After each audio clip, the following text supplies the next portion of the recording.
আমার বন্ধু জামালি জামা করেছিল যাওয়ার আগে বক্তব্য তুমি ওর সাথে জেগে করবে, তোমার দেশে শান্তি আসবে, প্রজাবর সুখে থাকবে, শান্তি থাকবে। কিন্তু না তার কি রাত্রিবেলা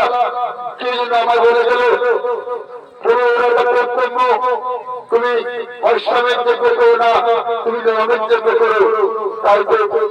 তেমন কৃষ্ণা গতি এখন আমি কি করি,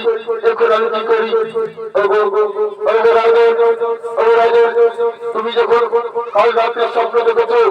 যে নামের যোগ্য করতে হবে, তাহলে তুমি নামের যোগ্য করো। তাহলে নিশ্চয় হয়তো কোন ব্যক্তি হয়তো আপনাকে আশীর্বাদ দিয়ে গেছে, তাই বলছিল আপনি ওই নামের যোগ্য করো। ঠিক আছে কৃষ্ণগতি আমি নামের যোগ্য করবো। নামের যোগ্য দেখলে তো লাগবে একটা তাদের শস্য ব্রাহ্মণ সন্তান, আর শুধু ব্রাহ্মণ সন্তান হলে চলবে না, তার জন্য তার সরাসরি জন্য সেবা সর্বদাই হরিনাম লেগে থাকে, সে হরিভক্ত হওয়া চাই। ঠিক আছে গুরুদেব, ঠিক আছে। আমরা আমাদের গ্রামের বাচ্চাদেরকে দিয়ে নগরে বার্তাটা পৌঁছে দেবো, সে নিশ্চয় হয়তো কোনো সন্ধান পৌঁছাবে। ঠিক আছে আমার সেনাপতিগণ, ঠিক আছে। বলছেন শোনো না, আমি আবার তাদেরকে একটা ইনাম দেবো। যার মা ও বাবা ও ব্রাহ্মণ সন্তান এই যোগকে দান করবে, তার মা বাবাকে আমি একটা ইনাম দেবো। তাকে দেবো 100 স্বর্ণ মুদ্রা আর 1 লক্ষ রূপবতী গাভী। ঠিক আছে রাজন, ঠিক আছে। তাহলে চলো এখন আমরা আমাদের গৃহের দিকে করা যাক আগমন।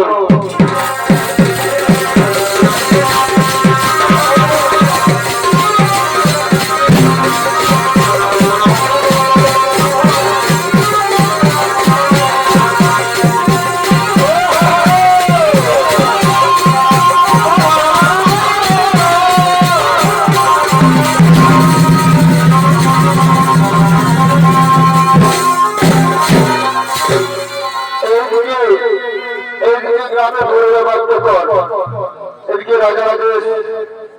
পদ্মর আদেশ নামের যজ্ঞের জন্য সে গ্রামে গঞ্জে বার্তাটা পৌঁছে দেওয়ার জন্য ওই গ্রামের দিকে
কে সবাই করতে গ্রামটা ঘুরে দিয়েছি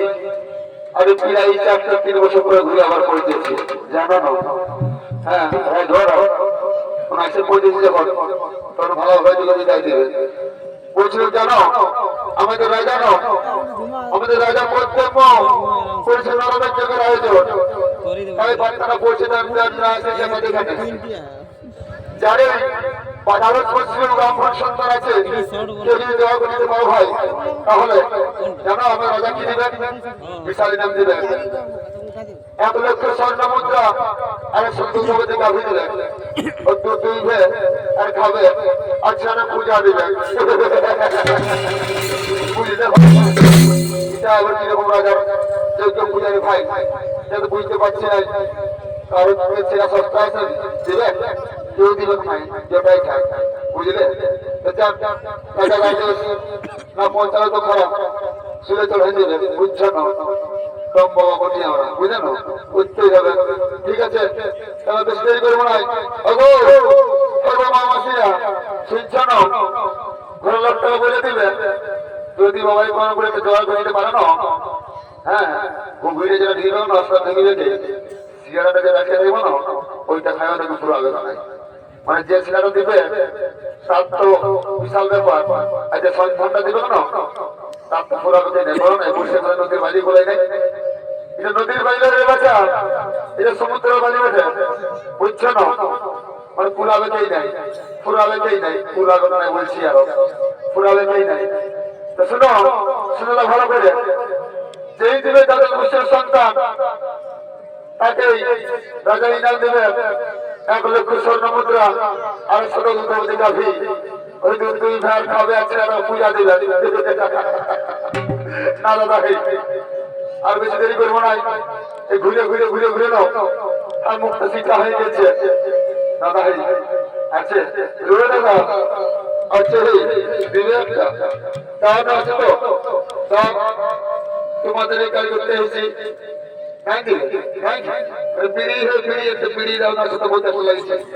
বহুদিন ভালো বেড়েছে দাদা ও এরা মুচু মুচু খাইছে আমার থেকে খাইছে না দেবে না দাও ঠিক আছে খায় না ধূমপান করে না ক্ষতি করো বুঝলে না না খাও ভালো ওঠে ভালো ওঠে শুনছো আছে গুতাগুতি আছে গুতাগুতি হ্যাঁ মানে বুঝলে না খয়নি গো খয়নি এমনি কিছু নাই বলি বাচ্চা হ্যাঁ দাওয়াত তো আছে তো দাওয়াত দিবে তো ও নাই দেব বাবা যেমনি জিনিস তোমার চিপসারা আর তেমনি তোমরা হয়ে যাবে চিপসিরা না দাও হ্যাঁ দেখি আমাদের সবার দিকে আছে তো ও দাদা আছে দাও একটা ওরে বাবা এই গরম মাই দিয়ে খাই লগর পোড়া মেরে কুড়াই যায় আগে আগে সেল করতে লাগে মা দাদা দাদা দাও কে ধোঁয়া উঠছে দেখি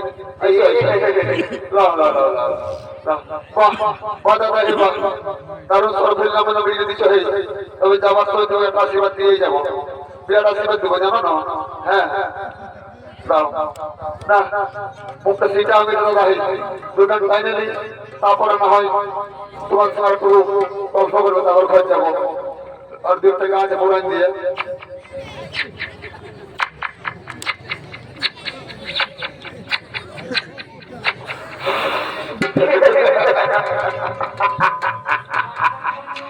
যে বিড়িটা দিলে দাদা যে বিড়িটা তুমি দিলে না আমার মনটা আমার পুরো খুশ করে দিলে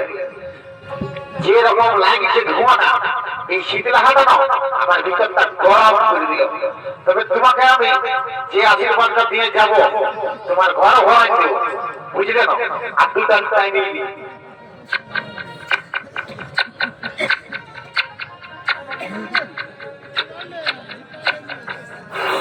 বাপরে বাপরে বাপরে বাপরে বাপরে বাপরে বাহ তবে যেমন ভিতর ঢুকাই দিয়েছে একবারে যেমন ধানে নাকার পিছিয়ে যেমন এটি ঢুকাই দিয়েছে পারে বাচ্চা বিড়ে তবুও তোমায় ছাড়বো না আমি সুতা বই তোকে ছাড়বো বহুত দিন পর পাইছি না আর 2টা নিয়ে এলি আরে বুড়াটা আমি চলে যাবো যখন পড়াশোনা করাই খাই কেন আমার জীবনে খাবেন হ্যাঁ সব পাশে বসে আমরা যদি খাই তো ভালোই বলে দেখি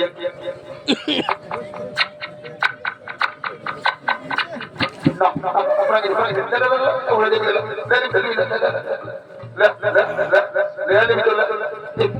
দিব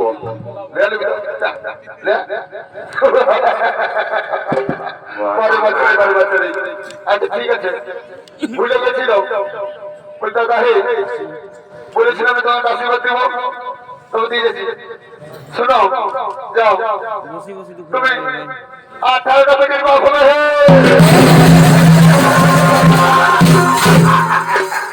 যদি আরেকটা দাও না 8 বছরে দেবো ডবল হয়ে যাবে ঘরে এই প্রপার্টি হয়ে যাবে জানো হ্যাঁ দিবে নাই দিবে দাদা তাই না আর দেরি করবো না বুঝতে না রাজা পালন করতে হবে আরো ওইদিকে ওই পিড়াই ঝিস তার আগে একটা গাছ দাদা ওইখানটা বলে দিয়ে আমরা সবাই ঘুরতে যাবো আসছি দাদা আসছি আসছি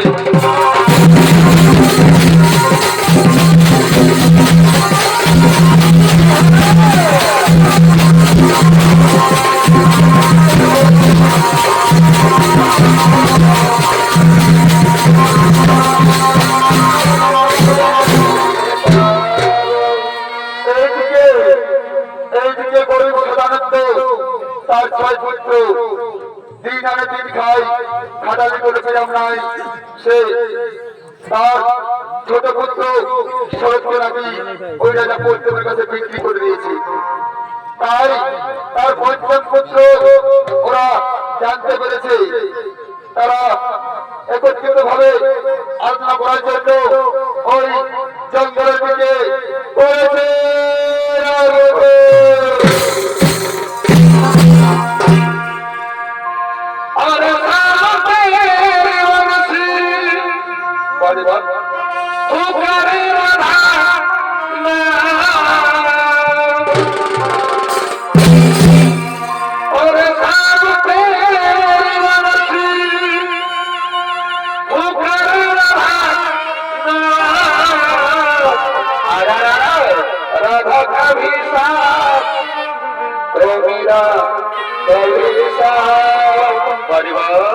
राधा कभी साथ तो मेरा कभी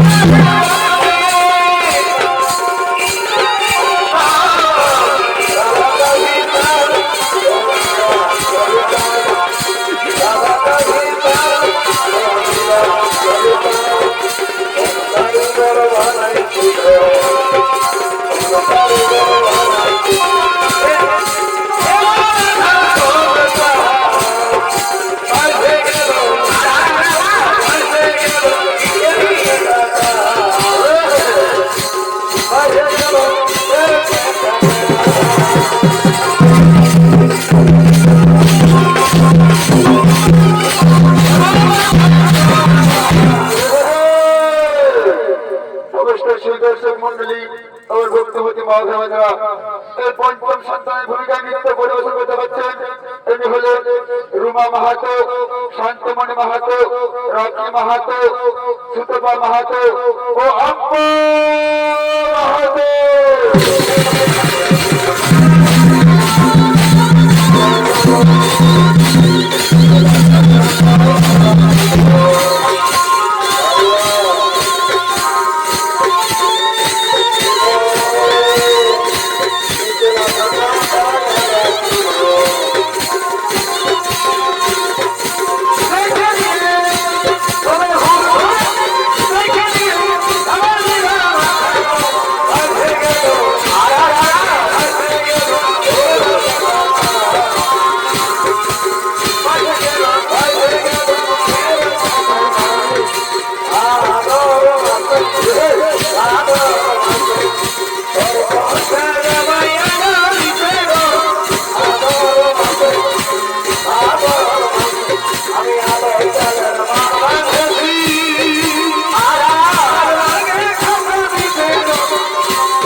বাবা নাকি আমাদের শরীরকে বিক্রি করে দিয়েছে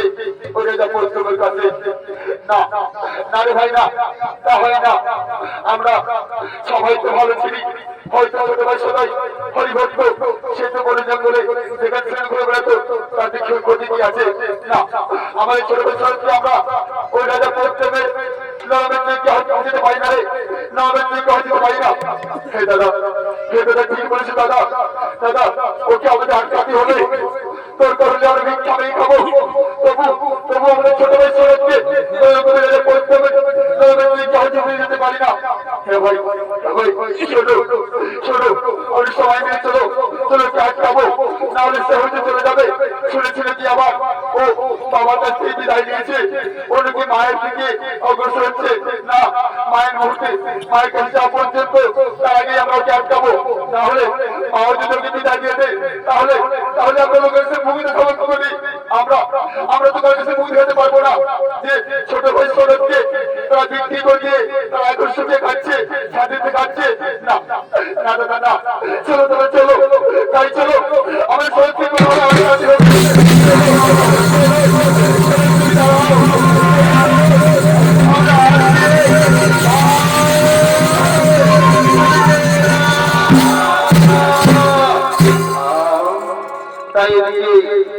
তাই এদিকে ওই গরিব সোলানদের ছোট পুত্র সনদ, তাই সে হরিগুণগান গাইতে গাইতে তার মায়ের দিকে, মায়ের খোঁজে সে পড়ে পড়ে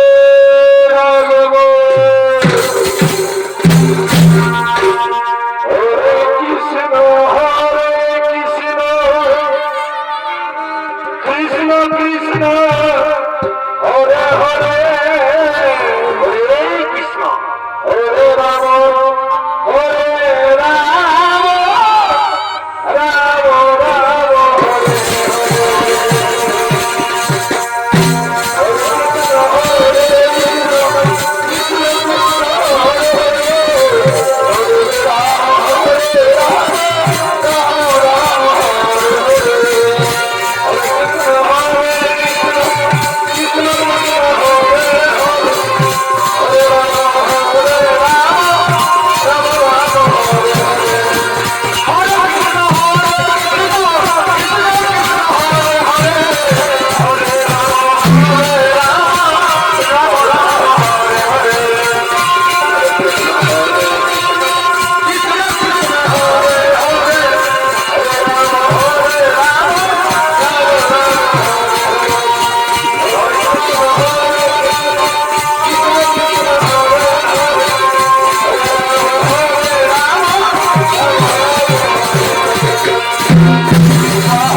আমাকে আমি যে বাবার কাছে বিদায় নিয়েছি মা। বাবু তাকে কি আছে মা? তোমার তো আরো 5-5টি সন্তান আছে মা। তুমি তাদেরকে নিয়ে সুখে শান্তিতে বলতে মা। একটা সন্তান যদি না থাকে তাহলে কোনো ক্ষতি আছে মা। না শুনবে না, তুমি কিছু বলতে বলবে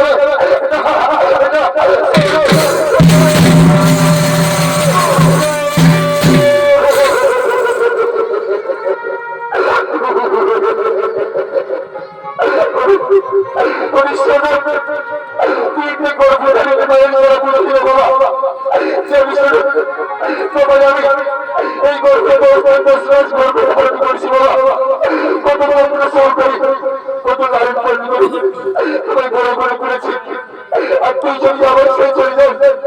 তাহলে আমি তো করে বাঁচবো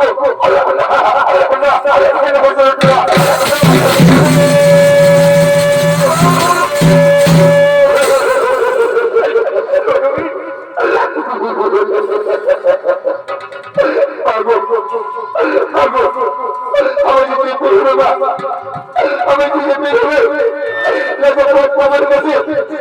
বাবার সব কষ্ট পর নিয়েছে মা। আর বাবার কাছে আমি কথা দিয়েছি মা, বাবা থেকে কথা দিয়েছি আমি এত তোমার যাবার সময় তোমার চোখে পিছল করে দিবে না, যাবার সময় তোমার চোখে পিছল করে দিয়ে না।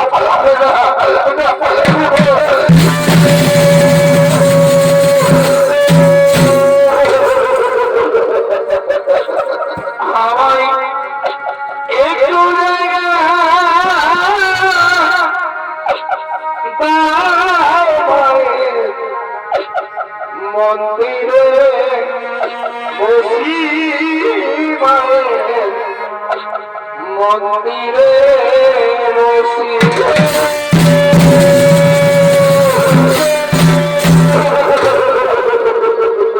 আমি অনার করে গেল আমি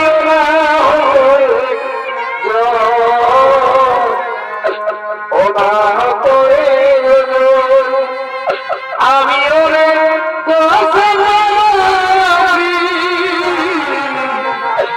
আমায় একটু জায়গা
কেঁদে দিন কেটেছে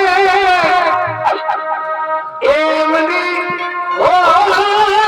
ভাগিনী কেঁদে কেঁদে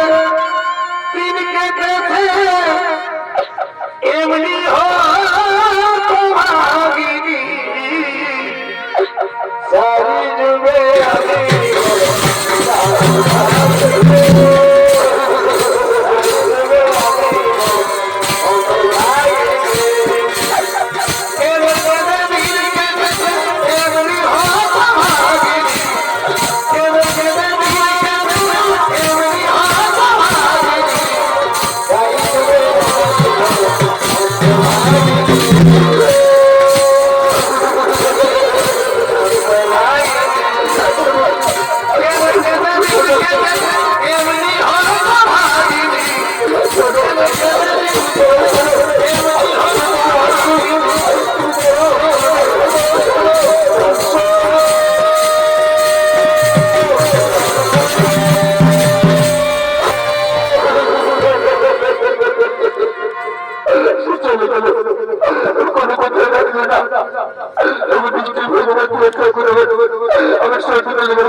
বাবার কাছে বিদায় নিল,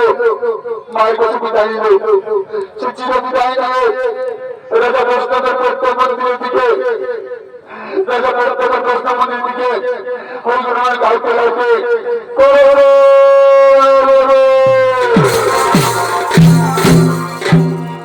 এ ভাই দুজনে শপথ করেছে হরে কৃষ্ণ হরে কৃষ্ণ কৃষ্ণ কৃষ্ণ হরে হরে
আমি এর পাশে বসে থাকবো,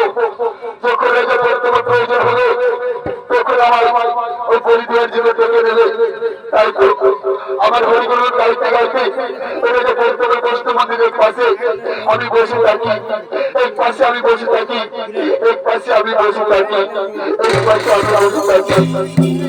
এদিকে এদিকে রাজা এক মাধ্যমে হেমপ্রভা তার মায়া তাকে বলেছিল, যাও হেমপ্রভা ও বৈষ্ণব মন্দির ধরে দেব জানবে কোনদিন বৈধতা যন্ত্রণা করবে না। আর এটাও বলেছিল ওই বৈষ্ণব মন্দির ধোয়ার মুখে ধোয়ার পূর্বে যে পুরুষ তুমি দেখবে তাকে তুমি স্বামীর গ্রহণ করবে। তাই তার আগে বক্তব্য একমাত্র মেয়ে হেমপ্রভা তার সহসহযোগীকে দিয়ে ওই বৈষ্ণব মন্দির দিকে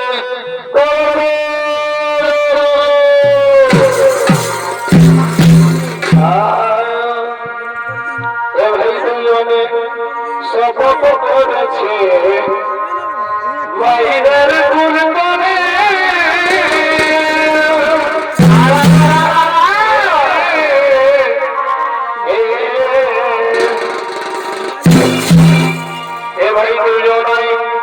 শপথ করেছে বাড়ির কুল করে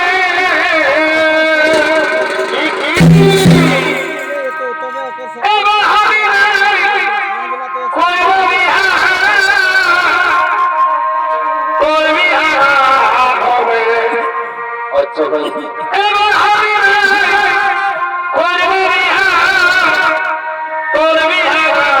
হবে ওই আমার গোপন কীর্তি গো চলো